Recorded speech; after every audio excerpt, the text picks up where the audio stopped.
Hey guys, today's part 2 of the Hype House series. So today we're just giving a summary of the Netflix show. If you don't want to watch it, I'll spare you the, however many, 4 hours? It's 8 episodes of about 30 minutes, so you're spending about 4 hours. I'm going to give you a little summary here. Subscribe with that bell, like, comment for engagement. Let's just get into it so we don't waste time because this is very long. In episode 1, it's mentioned that there are 10 members. Now, I'm not sure if Nikita is a member. She keeps on mentioning that she's like an unofficial member because she's not actually a member, but she just hangs around them and she's in the Hype House series as like she gets her own backstory and everything. They mention people blowing up from being in the Hype House. And then they show clips of Charlie, Dixie and Addison Rae. Now, I don't think they blew up because of the Hype House. I think the Hype House blew up because of them. I'm going to be honest with you. Thomas is allegedly the manager without taking a percentage. So apparently Sway House was owned by a management that actually took a percentage, and that's why it fell apart. Team 10 was a house that actually took a percentage, so Jake Paul would take a percentage of people in the house. But apparently Thomas doesn't do that. Hype House is something he started, and he says that. Thomas says that in one of the clips, which if you watched my last video, you know that he didn't start it on his own, and to be like, oh, Hype House is something I started, it's kind of disingenuous. Not only was it not his idea, he also didn't put down the most money to invest into the Hype House. It's just a little bit, Chase is introduced, and apparently he's moved out because of the music. So he wants a shorter journey to go to the studio, and he wanted to stay in LA to meet up with Charlie, but they moved the Hype House kind of on the outskirts, and he didn't move with them. He got his own house, and that's a lot of drama, which to me sounds very obsessive. Thomas gives me really weird vibes where he gets really pissed off if anyone dares to do anything without him, that doesn't involve him. If someone wants to do their own thing with their career and move out, he gets very possessive. There's drama between obviously all the members and Chase because he decided to move out, and there is a lot of sly remarks, mainly from Mia, who is Thomas's girlfriend. And a lot of people don't really like Mia from watching the show because she just complains about everything and she slates everyone for everything, even though she's literally not the hype in the Hype House. She grew from being Thomas's girlfriend, and she grew from kind of unofficially joining the Hype House because she's his girlfriend essentially. And anytime they're like, oh, should we invite Chase, she's like, I don't really want to. She wasn't my favorite in the show, I'm gonna be honest with you guys. So Chase is called out for not contributing with kind of filming brand deals, etc. Nikita is introduced as a member or a friend or something, and she spends a few minutes just promoting her brand, keeps on calling it a multi-million-dollar business, the typical stuff. Then Alex is introduced, and he heavily reminds me of David Dobrik, and I hope he doesn't go down the same route. I know there's been a lot of comparisons made between David and Alex, how they do the same laugh, the same type of content, but I'm talking more behind the scenes where every situation needs to be exploited for the vlog. You can't do anything without filming it. All his relationships are based on the fact that he vlogs them. To the point where I think it was Mia actually that said that Alex has never apologized to Kovid, his girlfriend, without it kind of being on camera or being some kind of a bit for the vlog. So I hope he doesn't go down the same route of losing himself in the vlogs the way David has, quite clearly. And then Larae is introduced, and apparently got a lot of hate for joining the Hype House, and he was basically called whitewashed. Just hated for the fact that he joined this house full of problematic white kids. Then we have episode 2, which is Thomas versus Chase, and Mia pipes up a lot. For someone who doesn't bring that much into the house, I'm not sure why she gets a say in so many things. I feel considering the fact that Chase is one of the co-founders, why is Mia piping up in this conversation between two co-founders? I get that she's Thomas's girlfriend, but Thomas and Chase are the two people out of a few that started the house. So if they have beef between themselves about the house, it doesn't really involve the other members because the other members are not founders, they're just members. Mia is a member of the house, she's not a founder of the house. There is this bit about Chase not paying rent, which Chase afterwards says is a huge lie, and he actually hates the way he was portrayed in the show, which is now mentioned kind of on social media. Chase also had a party and didn't invite Thomas or Alex and Kovid or Mia, and that was a big bit, which do they all have to hang out together? Does everyone have to be invited all of the time? Because I'm sure there are situations where Chase wants to hang out with someone and someone wants to hang out with someone. They don't all have to do the group thing the whole that's what I mean by it's so possessive and such high school drama, even though they're all above the age of 18, most of them in their 20s, but they all still behave like they're 14. Oh, you didn't invite me. They're allowed to hang out in smaller groups if they want to. Not everything has to be a huge gathering. Then we have a talk about cancel culture, typical stuff. They're just oh my god, cancel culture, no, maybe don't do problematic things. Alex films everything, including apologies to Kovid, which we mentioned in episode 1. Thomas loves holding things over people's heads. So he'll be like, well, I helped you with this, so why would you leave the hype house? I helped you grow, so why would you now move out and like live your own adult life? Just because you help people with stuff doesn't mean that they owe you forever. And if Chase wants to live his adult life and get a house and like live his life, he's allowed to do that, because he doesn't owe his success to you. You, more than anything, owe your success to him. If you're gonna do nice things for people and then hold it over their head, just don't do it, is my opinion. Larae has some drama with Nikita, where basically Larae tests positive for COVID and then goes out to a party anyway at Chase's house. Then his management says that Nikita is the one that like convinced him to go out, even though he tested positive. Apparently it was a false positive and he tested negative afterwards, which if you've already tested positive, just stay at home. And Nikita said that was a lie, that he just wanted to go out and then he didn't have anyone to blame it on. In episode 3, Larae actually tests positive, which means that that test probably was positive and that the negative was a false negative, because he then tested positive again. And there was a quarantine for everyone. Mia goes off on Larae for partying while positive, which I actually agree with. Then Thomas says that the hype house, not the individual members, but the hype house actually makes $80,000 a month from kind of brand deals and stuff, which I thought would have been much, much more, considering the hype that is in the house. I thought it'd be much, much more. I've seen YouTubers make that alone, just one singular person. So I thought it would have been much more, considering they live in like a $5 million house, the expenses that go into filming the videos, etc., which to me shows that they're not doing enough work. Because if they were all contributing the way they should have been contributing, and that's like a big plot point in the show, is how little people contribute work-wise. If people contributed more, they could be making so much more than the $80,000 a month. Not saying that's not a lot, but for 10 members, they could be making a lot more. Thomas calls Chase lazy and says that he just wants to benefit from the house without being in the house. There's a group meeting. I think there's like a lack of communication. It's unprofessional. There's tension between Michael and Vinny. They're just not, like, they keep on planning these brand deals they're going to do and then none of it actually happens because they're all just like lazy. They just don't want to do anything. Thomas then starts talking about Chase's music career, basically how it's like difficult to go from social media to music and how it's probably not going to work out, essentially. Then there's some like trashing of Vinny happening, because there's some beef between Michael and Vinny where like Michael keeps on chatting shit about Vinny for not doing enough work. Basically everyone's just like, you don't do enough work while also not doing enough work. So all of them are just pointing fingers while also being the thing that they're pointing the fingers at. Then we have Nikita crying over Larae, but there's like no tears. So she had this 2-year anniversary dinner with the other people. Larae wasn't invited, and obviously after their beef, Nikita starts crying at the dinner, but there is literally not a single tear coming out. Anyway, then Larae and Nikita are at the same event and she's ignoring him. There's like a dodgeball game. Larae calls her over. She doesn't come over. Larae goes over to her. They fix it. They're besties again. Wonderful. Larae says that his management did that behind his back and he didn't know it was going on, essentially.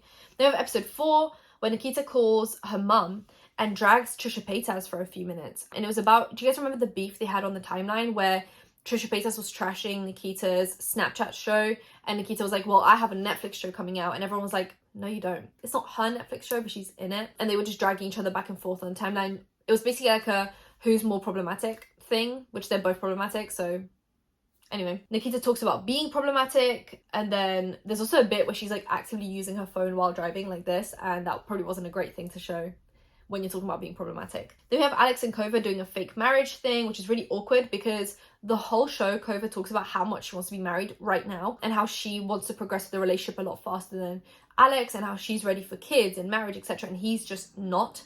So for him to do a fake marriage vlog, she had to like buy the dress and walk down the aisle, and apparently she just was really uncomfortable with the whole thing. And when he posted the vlog, a lot of people gave him hate for it because they all know how sensitive Kovid is about the topic. We have a confrontation between Vinny and Michael, which like it all kind of blows up, kind of them chatting shit about each other, mainly Michael about Vinny. Anna Oop is actually mentioned, and Larae in this episode starts to call out Nikita's blackfishing, which leads to a confrontation. And in the like confessional booth, he says that he felt gaslighted the whole conversation because Nikita was like, well, sometimes I am the skin tone that I show on Instagram. And he's like, no, you're not. You're just not. And you're not. Like, you're just not naturally. Anyway, in episode 5, there's the continued conversation between Larae and Nikita about blackfishing. They kind of end it positively-ish. Then we have the meetings about them not working hard enough. And that's where I start to kind of lose my shit a little bit. It's a $5 million mansion in LA. They make a lot of money. And the whole thing is, Thomas is like, and I get his annoyance sometimes. I think he's a weird character, but I do understand his annoyance Sometimes. He literally says to them, the rule for living in this house is 1 video a month. That's all you have to do, 1 video a month, and people are still failing. You're living in a mansion in LA for free, living the dream of many, many people, millions of people. You have to film 1 video a month, and they're just failing. Which links back to like the conversation in my last video between Kovid and Daisy, where Daisy called Kovid lazy, basically, and Kovid was like, no, I'm not. Film 1 video a month to live in the house, yeah? 1 video consecutively. There are also these 3 unknown members in the house, and there's like this whole bit about these like unknown, like no one knows these guys. I'm sorry if you do, but I don't know these guys. Basically just doing nothing all day. Not coming up with any ideas, not doing work, not cleaning up, throwing plants around, thinking that they're funny. I found them really infuriating, actually. Then we have a conversation about the fact that Alex's fake wedding video didn't land the way he wanted to. Then they did a prank, which I actually saw with Vinny. So there's these twins. One of them has a boyfriend, the other one doesn't. And he kissed the twin without the boyfriend, but the boyfriend of the other twin came in and saw them kissing and thought that his girlfriend was cheating on him with Vinny, but it was the other twin. Anyway, they posted that on TikTok, and the girl that was the other twin, the one that was kissing Vinny, got like literally death threats from his audience for it, because his audience is wild.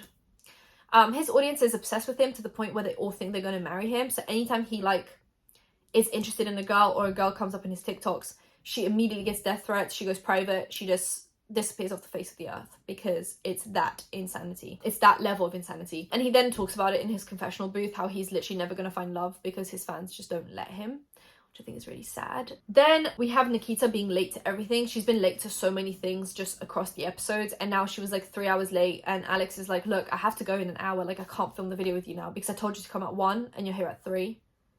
I have to leave at 4. We have no time to film the video. And she's like, but why would you flake on me? No, he didn't flake on you. You were late. So now he has to go somewhere. She's just so unprofessional, but thinks it's like a funny trait that she has when it's really not a funny trait. They have episode 6 where they start hinting at the hype house falling apart. People are saying things like everyone's doing their own thing. There are no vibes. It's no fun. When people move, they haven't made an effort to come over, which is what Thomas is saying. Which, like, look, people are living their own lives. You can't expect someone to come over every day to see you if they live a little distance away from you. So Thomas is planning this trip for everyone to kind of like reconcile the relationship, and Mia's just complaining. She's like, I don't want to go with them. I don't want to spend time with them, which like just annoying. And Mia apparently gets angry about people coming over to the house. Has a problem with everyone. Apparently people are getting kicked out because of her. So everyone's saying this. So they go on the trip, and there's beef between Larae and Mia where it like pops off, and Thomas kind of joins in, but Mia's like shouting at Larae, and Larae's like, yo, don't talk to me that way. You talk to other people that way, but not me. Other people, not me. So Mia gets called out by everyone. In episode 7, we get a bit of background on Mia and kind of the way she is. So apparently she's this brutally honest person because her dad used to lie a lot. There's a difference between being brutally honest and just complaining about everything. Like, there's some things that you really just don't have to say. Then it gets resolved between Larae and Mia, and Thomas keeps on hinting at quitting the hype house. And he's been hinting at it for like 2 to 3 episodes now. That's episode 7. Really nothing happened. And then episode 8, Thomas is upset at people progressing past the hype house and then not staying in touch with him. And they show up pictures of Charlie, Dixie, and Addison. So how they kind of grew past the hype house, left, and then didn't remain friends with the hype house. Which maybe if everyone leaves and stops being friends with you, the problem isn't them. Maybe the problem is you. I don't know though, because they didn't show too much behind the scenes, but I don't know. I'm just saying. Then we get Nikita's backstory with kind of like her transition as a transgender woman, etc. Like, we just get a lot of her family, kind of any, hiccups along the way. We get like an insight into how her life was back in high school. And yeah, just like a backstory on Nikita that I thought was quite interesting, actually. And then Nikita says that the hype house is like a twisted high school fantasy for her, which I get what she's saying, because she didn't get the kind of high school experience that she wanted. So now she's like reliving it. But to me, that sounded like what I'm saying it is, which is the hype house is literally high school, and it's drama, and it's 14-year-old drama between 20-year-olds, which makes no sense to me. Like, just be professional. You have a business, you're running a business, just stop acting like you're teenagers. Larae got a role in a movie that's kind of like loosely based on him. Chase doesn't want to do social media anymore and is basically leaving the hype house. They're shutting down the hype house. There's the fake prom, because Kita wanted a fake prom because she never got to experience like prom in high school as a woman. Mia is complaining straight away about, like, they literally enter the prom and she's just complaining straight. She's like, oh my god, there's so many people here. Like, I just hate it. Like, complaining straight away. Thomas Petro then says that he doesn't want to end the Hype House, and then there's like a card that pops up that says 6 months later, and apparently everyone's splitting up into different houses. So like Alex, Kovid, and some other people are going to live in separate house. Thomas and Mia and other people are going to live in one house, and then Chase lives in a different house. Vinny's staying with Thomas, so it's all splitting up. And then Thomas said that that's not the end of the Hype House. He's actually looking to find more people, but now we have found out that the Hype House has actually ended. So in between this being the filming of this ending and it airing, the Hype House has actually ended, as far as we're concerned. Like, everyone's basically posted that it's like done. So I'm confused, but it was inevitable that this was going to end. Like, I just don't really know what they expected. The hype is gone. The huge TikTokers are gone. The hype is gone. Everyone's arguing. No one's professional. No one wants to work. No one wants to put in effort. Like, you're literally being given the opportunity to live in a $5 million house for free if you just post a few bang brand deals and a few TikToks and you dance a bit for 60 seconds and then you post one YouTube video here and there, and you can't even manage to do that. No wonder it fell apart.